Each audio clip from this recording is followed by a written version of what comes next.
दोस्तों, अगर इस कहानी की पहला भाग नहीं सुने तो वीडियो के डिस्क्रिप्शन में लिंक दे दिया हूँ, जाके देख सकते हैं। चलिए कहानी को शुरू करते हैं। रीना दिलावर और जग्गू को अपने कमरे में ले आई और उन्हें सोफे पर बैठा दिया। जैसे ही वो अपने कपड़े उतारने लगी, दिलावर ने उसे रोक दिया।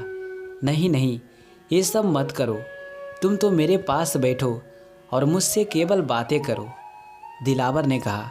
जग्गू और रीना दोनों ही चौंके। जग्गू समझने का प्रयास कर रहा था कि आखिर उस्ताद के मन में चल क्या रहा है। उधर रीना सोचने लगी कि कैसे कैसे बूढ़े चले आते हैं, बुढ़ापे में भी रसिया बने हुए हैं और मर्यादा पुरुषोत्तम राम की तरह व्यवहार करते हैं। उसने कहा, ए बूढ़ो, अपनी हद में रह, ज़्यादा मत उड़, अपना काम कर और फूट यहाँ से, रसिया बन रहा है साला। दिलावर उसकी गालियों को पी गया। वह पहले की तरह ही खामोश रहा। फिर बोला, तुम सही कह रही हो बेटी, इस उम्र में अगर मैं किसी वैश्या के पास जाऊंगा तो हर कोई आदमी यही समझेगा जो तुम समझ रही हो। पर मैं तो यहाँ तुमसे पारो के बारे में जानने के लिए आया हूँ। बस इतना बता दो कि पारो अब कहाँ है। पारो का नाम सुनते ही रीना को 11,000 केवी का करंट दौड़ गया। उसने गौर से दिलावर को देखा, लेकिन वो उसे जानती ही नहीं थी। रीना को समझ नहीं आया कि ये आदमी कौन है और उसकी माँ पारो को कैसे जानता है। उसने इस आदमी को आज तक कभी नहीं देखा था। आज अचानक यह पारो के बारे में क्यों पूछ रहा है। उसने अनजान बनते हुए कहा, कौन पारो? तेरी माँ पारो और कौन? दिलावर ने कहा, वेश्याओं की ना कोई माँ होती है और ना ही कोई बाप। जो कुछ होता है बस उसका शरीर ही होता है। जल्दी से अपना काम करो और अपना रास्ता नापो, चलो। रीना थोड़े गुस्से से बोली, बेटी मेरी बात ध्यान से सुन। पारो एक बार मुझसे मिलने जेल आई थी, तब तू पढ़ती थी। पारो ने मुझे वचन दिया था कि तुझे वो पढ़ा लिखा कर अफसर बनाएगी, मगर तुम यहाँ अपने जिस्म का धंधा कर रही हो। मुझे बता दे बेटी कि पारो कहाँ है, मैं उसे लेने आया हूँ। बहुत दुख झेले हैं उसने। अब चाहता हूँ कि हम दोनों साथ साथ जिएं और साथ ही मरे। कहते कहते दिलावर की आंखें नम हो गई। इतना सुनने के बाद रीना के व्यवहार में भी कुछ बदलाव हुआ। उसे लगने लगा कि यह बूढ़ा आदमी वास्तव में कोई ग्राहक नहीं है, बल्कि यह तो कोई जानकार सा लग रहा है। उसे याद आने लगा जो बहुत साल पहले उसकी माँ ने उसे बताया था। रीना की माँ का नाम पारो था। वास्तव में उसका असली नाम भवती था। अपने माँ बाप की भवती 9वीं लड़की थी। भवती के माँ बाप ने लड़का होने के सारे जतन कर लिए, फिर भी बहुत सारी लड़कियाँ पैदा होती चली गई। चूँकि लड़कियाँ बहुत ज़्यादा हो गई थी, इसलिए इसका नाम भवती रख दिया गया था। भवती का बाप एक नंबर का शराबी था। उसके पास 2 ही काम करने के लिए थे, एक शराब पीना और दूसरा बच्चे पैदा करना। इसके अलावा उसने अपनी ज़िंदगी में और कुछ नहीं किया। भवती की माँ ही कुछ मेहनत मजदूरी करके लाती थी, उसी से घर और बाप की दारू की व्यवस्था हो रही थी। एक दिन उसका बाप भवती की बड़ी बहन को फ्रॉक सिलवाने के लिए शहर लेकर गया था।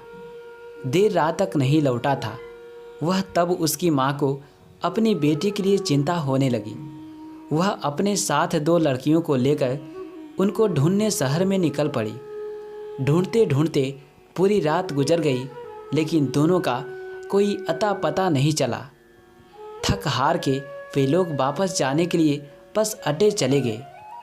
वहाँ पर एक लड़की ने दूर एक आदमी को पड़े हुए देखा। उसने अपनी माँ को बताया। माँ उसे देखने चली गई। पास जाकर देखा तो वह तो भवती का बाप ही था, जो दारू पीकर मस्त पड़ा था। कुछ भी होश नहीं था उसको। उन्होंने उसे जगाने का बहुत प्रयास किया, लेकिन उस पर कोई असर नहीं हुआ।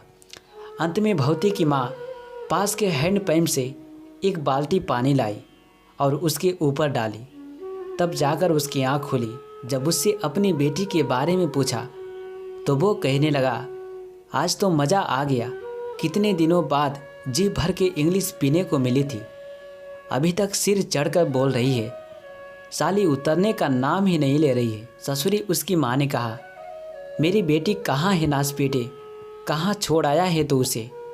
हिचकियाँ लेते हुए उसने बताया कि उसे 5,000 रुपये में बेच दिया है। उसकी माँ सन्न रह गई। उसने तो सपने में भी नहीं सोचा था कि यह इतना हरामी निकलेगा। एक बाप अपनी ही बेटी को कैसे बेच सकता है। उसने पूरी ताकत से उस पर खूब गुस्से बरसाए, लेकिन उस पर कोई फर्क नहीं पड़ा। उस बेटी का आज तक पता नहीं चला। वह अब जिंदा भी है या नहीं कुछ पता नहीं। माँ बेचारी क्या क्या करे, कितना ध्यान रखे बच्चों का। एक दिन इसी तरह उसका बाप भवती को भी 5,000 रुपये में बेच आया और इस तरह भवती के जीवन की नई शुरुआत हुई। भवती उस समय 13-14 साल की थी। जिसने भवती को खरीदा था उसने पहले तो खुद ने कई वर्षों तक भवती का शोषण किया, फिर 10,000 रुपये में इस अड्डे पर बेच दिया। यहाँ पर पहले तो भौजी की अच्छी खरीदारी की, खूब बढ़िया खिलाया पिलाया और अच्छे अच्छे कपड़े पहनने को दिए। 2 साल में भवती का हुलिया एकदम से बदल गया था। अब वो 18 साल की हो गई थी। अब उसको धंधे पर बैठाने का समय आ गया था। भवती नाम बड़ा अटपटा सा लग रहा था, इसलिए सबसे पहले उसका नाम बदलकर पारो रख दिया था। उसके बाद से भवती मर गई और पारो पैदा हो गई। पारो सुंदर थी, बड़ी जल्दी ही वो सब लोगों की निगाहों में आ गई। उसके घर के आगे भीड़ लगी रहती थी ग्राहकों की। उसने ये समझ लिया था कि उसका जीवन और मृत्यु यहीं पर ही होनी है, इसलिए इस परिस्थिति से उसने समझौता कर लिया था। लेकिन कहते हैं कि मोहब्बत सिर चढ़कर बोलती है। दिलावर की मोहब्बत ने पारो के पत्थर दिल में सुराख बना लिया और उस खाली जगह में दिलावर की मूरत कब फिट हो गई पारो को पता ही नहीं चला। अब जब भी वो दोनों मिलते थे खूब कह कहे लगाते थे। पारो अपने दुखों को लगभग भूल ही गई थी। दिलावर के एक बेटे ने जन्म लिया। उसने मंदिर में प्रसाद चढ़ाया, पूरे गांव को मिठाई बांटी। दिलावर की खुशी का कोई और छोर नहीं था। पारो भी दिलावर को जी जान से चाहने लगी थी। अब उसने अपना धंधा बंद कर दिया था। वह दिलावर की उपपत्नी की तरह रहने लगी थी। एक दिन जब दिलावर पारो से मिलने पहुंचा तो पारो को बहुत खुश पाया। दिलावर ने उसका चेहरा अपनी हथेलियों में लेकर खुश होने का कारण पूछा तो पारो शर्मा गई और हाथ छोड़ाकर भाग गई। दिलावर ने पीछे से उसे अपनी मजबूत बाहों में कस लिया और प्यार की बौछारों की झड़ी लगा दी। पारो ने भी उसकी चौड़ी छाती में अपना मुंह छुपा लिया। दिलावर ने बड़े ही प्रेम से पूछा, क्या बात है, आज बहुत खुश नजर आ रही हो, कोई विशेष समाचार है क्या? पारो की ढोड़ी ऊपर की ओर करते हुए दिलावर ने उसकी आंखों में झांकते हुए पूछा था। हमें शर्म आती है, हम नहीं बताएंगे। अपने दोनों हाथों से चेहरे को छुपाते हुए पारो बोली, अब बता भी दो ना, देखो कब से मनुहार कर रहे हैं। थोड़ा कृत्रिम रोष नेत्रों में भरकर दिलावर ने कहा। पारो ने शर्माते हुए कहा, आप है ना पापा बनने वाले हैं अपने बच्चे के। वह अंदर भाग गई। दिलावर को कितनी खुशी हुई ये वो बता ही नहीं सकता था। उसने पारो को अपनी बाहों में भरकर प्यार की बूंदों की झड़ी लगा दी। दोनों बहुत देर तक बिना कुछ बोले ऐसे ही लेटे रहे। जब थोड़े सहमित हुए तब वो उठकर बाहर आ गए। पारो चाय बनाकर ले आई। तब तक दिलावर को आने वाले बच्चे की स्थिति का भान हो गया। उसकी खुशी धीरे धीरे काफुर होती चली गई। उसके चेहरे पर हवाएं उड़ने लगी। उसे चिंतित देखकर पारो ने उसका हाथ अपने हाथ में लेकर कहा, आप खुश नहीं है? दिलावर कहने लगा, वो बात नहीं है पारो, मैं बहुत खुश हूँ, लेकिन एक चिंता है जो मुझे परेशान कर रही है। क्या बात है जी, कैसी चिंता? पारो ने कहा, पारो इसे अन्यथा मत लेना। इस बच्चे का भविष्य क्या है, इसे मैं अपना नाम नहीं दे सकता। बड़ा होकर पता नहीं क्या गुजरेगी इस बच्चे पर जब इसको पता चलेगा कि वो एक नाजायज़ औलाद है। बस यही चिंता है मुझे। दिलावर ने अपनी चिंता पारो के सम्मुख व्यक्त कर दी।